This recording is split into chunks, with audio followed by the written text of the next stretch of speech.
All right, let's turn now to Pfizer's approval in the United States of a vaccine for 5 and younger. What do we know about this vaccine? Yes. So, again, it's very interesting. The vaccine is 1/10 the dosage. And in children between the ages of 6 months to 2 years with a 2-dose strategy given 1 and 3 weeks apart, they did very well. Between 2 and 4, they did not mount as high an immune response as was wanted to see. And we began to think about a 3-dose strategy, which would be time 0, 21 days, and then a couple of months later.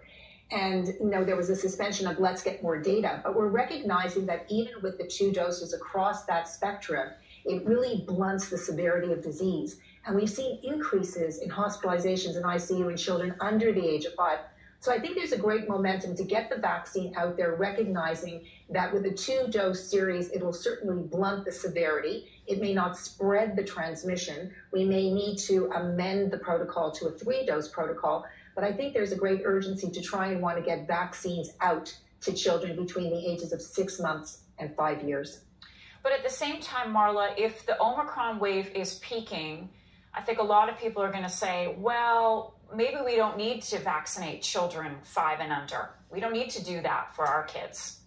Well, I don't think that's what the data is showing us. We've seen a great increase in hospitalizations in these kids. And yes, it's milder disease because it's mostly upper respiratory.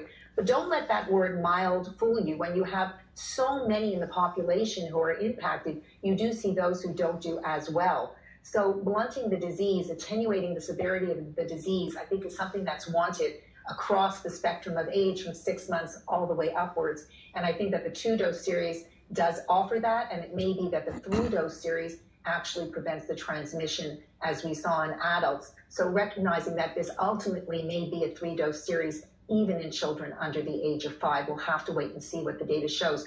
But I think that the data does show us that we do see a lot of disease in children under the age of 5. All right, Dr. Marla, we're going to have to leave it there for